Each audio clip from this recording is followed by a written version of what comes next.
গল্প ভালোবাসার গন্ধ। রাত তখন ৯টা বেজে গেছে। টিভি চ্যানেলে কৌন বানেগা করোড়পতি অনুষ্ঠান শুরু হয়ে গেছে। আমি তাড়াতাড়ি টেবিলে খাবার সাজিয়ে অনুষ্ঠান দেখার জন্য বসতে যাচ্ছিলাম। ঠিক তখনই ফোনটা বেজে ওঠে। আলাপন অনুষ্ঠান ছেড়ে কিছুতেই উঠবে না। অগত্যা আমাকেই ফোন ধরার জন্য যেতে হলো। শুধু বলল, আমাকে চাইলে নামটা জেনে নিও, আমি পরে ফোন করে নেব। আমি রিসিভার তুলতেই এক অচেনা কণ্ঠস্বর কানে এলো। সংক্ষিপ্ত পরিচয়ের পর এক অত্যন্ত দুঃখজনক খবর পেলাম।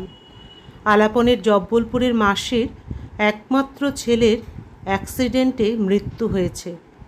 ফোনটা শোনার পর আমি একেবারে স্তব্ধ হয়ে গেলাম। বুঝতে পারছিলাম না এই দুঃসংবাদটা আলাপনকে কিভাবে বলবো। টেবিলে খাবার সাজানো আছে।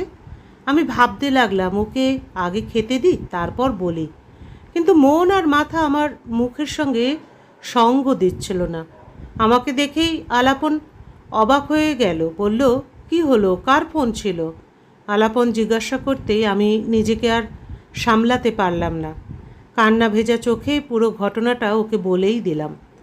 শুনেই আলাপন চুপ হয়ে গেল। আমিও অস্থির হয়ে উঠলাম।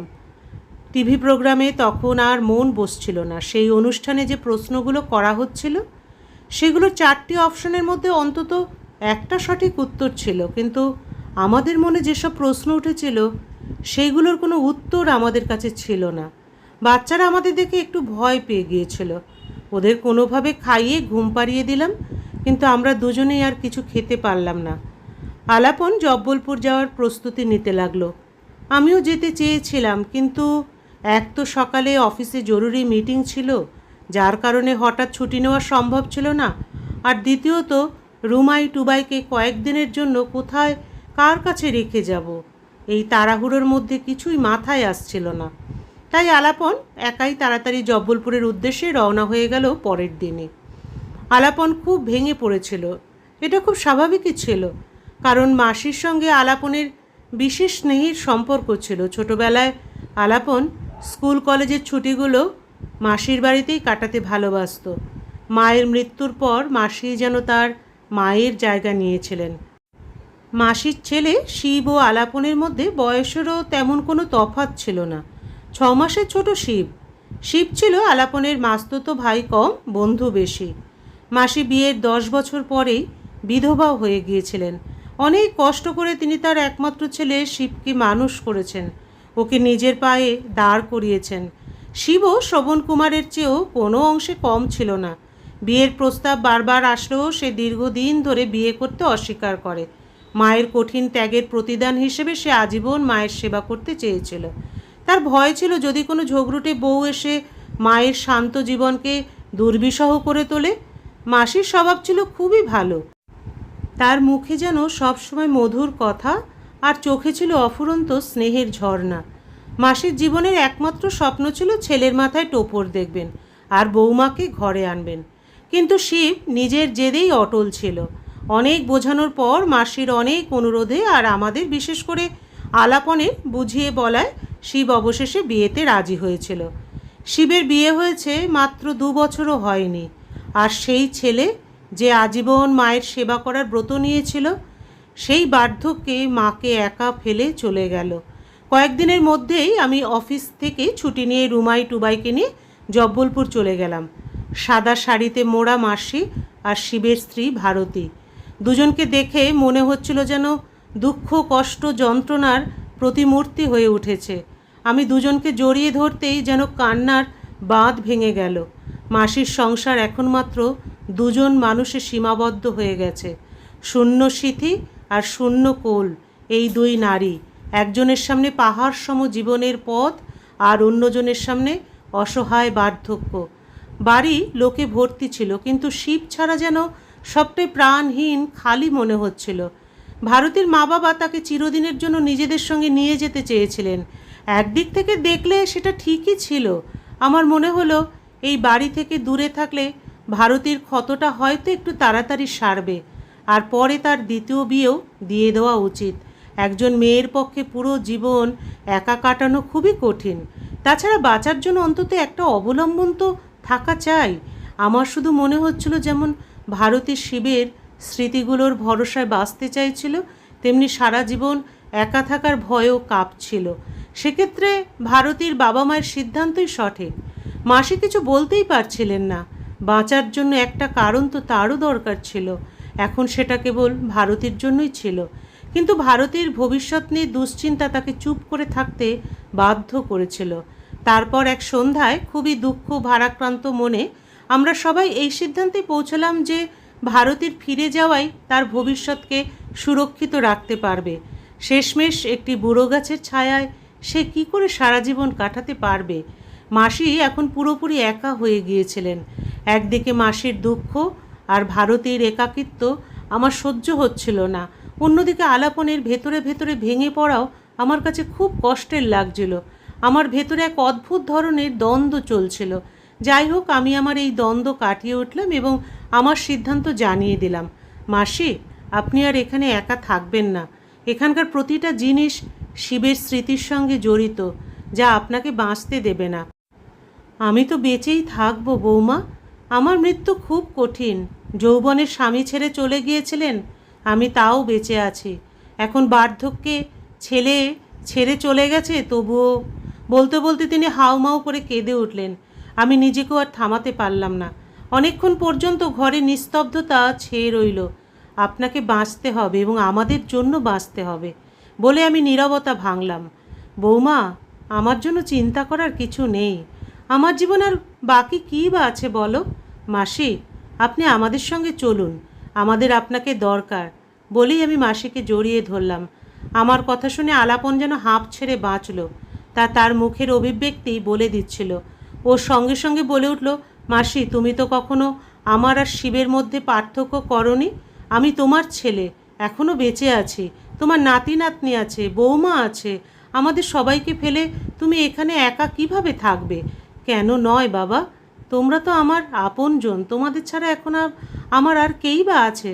কিন্তু বাবা, আমার এই পোড়া কপাল আর বার্ধক্যে তোমাদের ওপর চাপাতে চাই না। মা কখনো বোঝা হতে পারে না মাসি। আপনি আমাদের সঙ্গে চলুন, আমরা সবাই মিলে আপনার দুঃখ ভাগ করে নেবার চেষ্টা করব। তারপরও যদি আপনার সেখানে ভালো না লাগে তবে ফিরে আসবেন, আমরা আপনাকে বাধা দেব না। আমি আমার কথাগুলো বললাম। হ্যাঁ মাসি, এখন তুমি আমাদের সঙ্গে চলো। আমরা তোমাকে এখানে একা রেখে যেতে পারি না। পরবর্তীতে তোমার যা ঠিক মনে হবে আমরা সেটা তোমার উপরে ছেড়ে দিলাম। আলাপনও তার সিদ্ধান্ত জানিয়ে দিল। শীঘ্রই আমরা মাসিকে নিয়ে কলকাতায় ফিরে আসলাম। 2-4 দিন মাসির সঙ্গে বাড়িতে সময় কাটিয়ে আমি অফিসে যেতে শুরু করি। অনেক দিনের ছুটির পর অফিসে গিয়ে লাঞ্চ টাইমে সব বান্ধবীরা আমার সাথে দেখা করতে এলো আর বিভিন্ন ধরনের প্রশ্ন করতে শুরু করলো। কেউ আমার ছুটির কারণ জানতে চাইছিল, কেউ দেওরের মৃত্যুর খবর শুনে দুঃখ প্রকাশ করছিল, কেউ জব্বলপুর সম্পর্কে তথ্য জানতে চাইছিল। তখন কথা বলতে বলতে আমি জানালাম যে আমি আলাপনের মাসিকে নিয়ে এসেছি, এখন তিনি আমাদের সঙ্গে থাকবেন। আমার কথা শোনার পর সীতারা বলল, অহনা, তুমি কাজ করেই ফেললে। শুরু হয়ে গেল প্রতিদিনের ঝগড়া, তিরস্কার আর অভিযোগের তালিকা। মাসি এমন মানুষ নন, তিনি খুব ভালো স্বভাবের, খুব শান্ত স্বভাবের মানুষ। আমি তৎক্ষণাৎ উত্তর দিলাম, যেমনই হোক তিনি তো শাশুড়ি, একদিন দেখবি তোর শ্বাস নেওয়া কঠিন করে দেবে। রশ্মি হাত নাচিয়ে বলল। তখন সুষমা খুবই আন্তরিকভাবে বলল, তুই এরকম একটা কাজ করলি কেন? সুন্দর সংসার চলছিল, কোথা থেকে মাসিকে নিয়ে আসলি? আরে এমন সিদ্ধান্ত নেওয়ার আগে আমাদের কথা মনে পড়লো না? যারা বছরের পর বছর শাশুড়ির অত্যাচার সহ্য করছি, তুই তো ভাগ্যবান যে তোর শাশুড়ি নেই। তোর কি সমস্যা ছিল যে মাসি শাশুড়িকে একেবারে বাড়িতে নিয়ে এলি? বনিতা মুখ বেঁকিয়ে বলল, আমার স্বামী যদি এমন ইচ্ছা যদি প্রকাশ করত, আমি প্রতিবাদ করতাম, কখনোই নিজের পায়ে কুরুল মারতাম না। আর তুই তো বোকা যে মাসি শাশুড়িকে নিজে গিয়ে নিয়ে এলি। শিখা যে কিছুদিন আগে শ্বশুরবাড়ি থেকে ঝগড়া করে আলাদা হয়েছে, সে তাই বলল।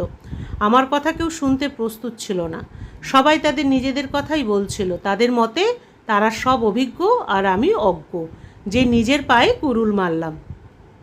তাদের সব কথা শোনার পর আমার মনে অনেক প্রশ্ন উঠেছিল। আমি তাদেরকে বোঝানোর চেষ্টা করছিলাম, কিন্তু জানতাম এই সময় তাদের সঙ্গে তর্ক করা পুরোপুরি বোকামি হবে।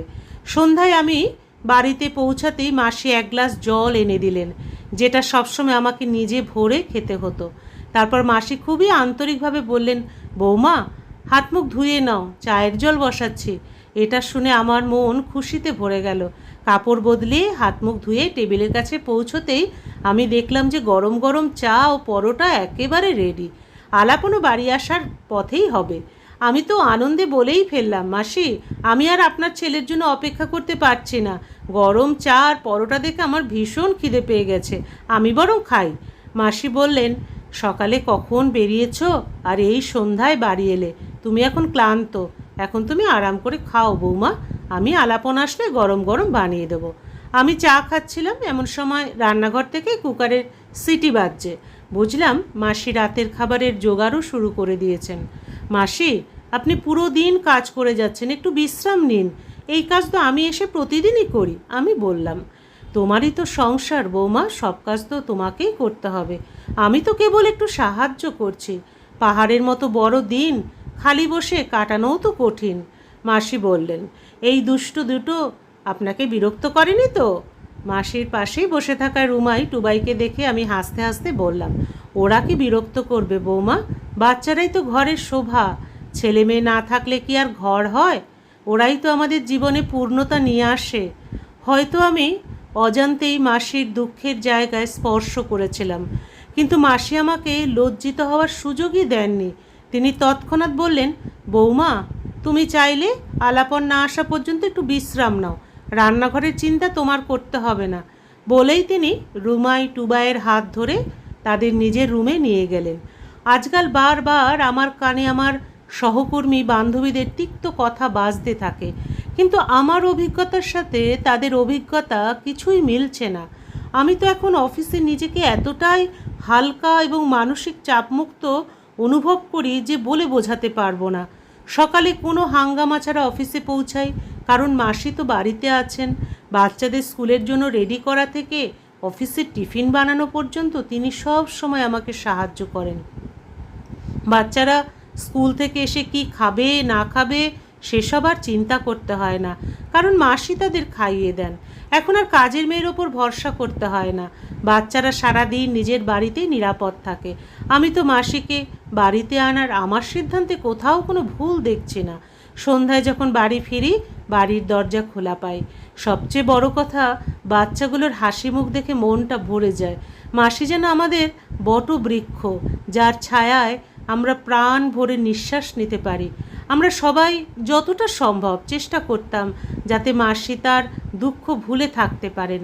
এক সন্ধ্যায় যখন আমি অফিস থেকে ফিরে আসি বাড়িতে, তখন আমার শরীর ভালো লাগছিল না, আর কিছুক্ষণ পরেই আমি জ্বরে আক্রান্ত হলাম। মাসি এত চিন্তিত হয়ে উঠলেন যে কি করবেন ভেবে পাচ্ছিলেন না। আলাপন তখনও অফিস থেকে ফেরেনি। মাসি আমাকে তাড়াতাড়ি দুধের সাথে জ্বর কমানোর ট্যাবলেট দিলেন আর জলপট্টি দিতে শুরু করলেন। আলাপন যখন এলো, সঙ্গে সঙ্গে ডাক্তারকে কল করতে বললেন। যতক্ষণ না আমার জ্বর কমলো, মাসি আমার পাশ থেকে এতটুকুর জন্য ওঠেননি। মাসির এমন ভালোবাসা দেখে আমি নিজেকে আর শান্ত রাখতে পারলাম না। আমার চোখে জল এসে গেল। মাসির হাত ধরে আমি জিজ্ঞাসা করলাম, আপনি কি আলাপনের মাসি নাকি আমার মা? না রে পাগলি, আমি আলাপনের মাসি পরে, আগে তোর মা। বউ কি কখনো মেয়ে হয় না? শাশুড়ি কি কখনো মা হয় না? মাসির মুখ থেকে যেন মধুর কথা আর চোখ থেকে ভালোবাসা ঝরছিল। তুমি তো মাই হও, বলেই আমি মাসিকে জড়িয়ে ধরলাম। সেই মুহূর্তে মাসির কাছ থেকে এমন একটি গন্ধ আসছিল যা আমি শৈশবে মায়ের গলায় জড়িয়ে অনুভব করতাম। এটি নিঃসন্দেহে মাতৃত্বের ভালোবাসার গন্ধ ছিল, যা আমি অনেক বছর পর আবার অনুভব করছিলাম। গল্পের সমাপ্তি এখানেই। আবার দেখা হবে পরবর্তী আরেকটি গল্পের সাথে।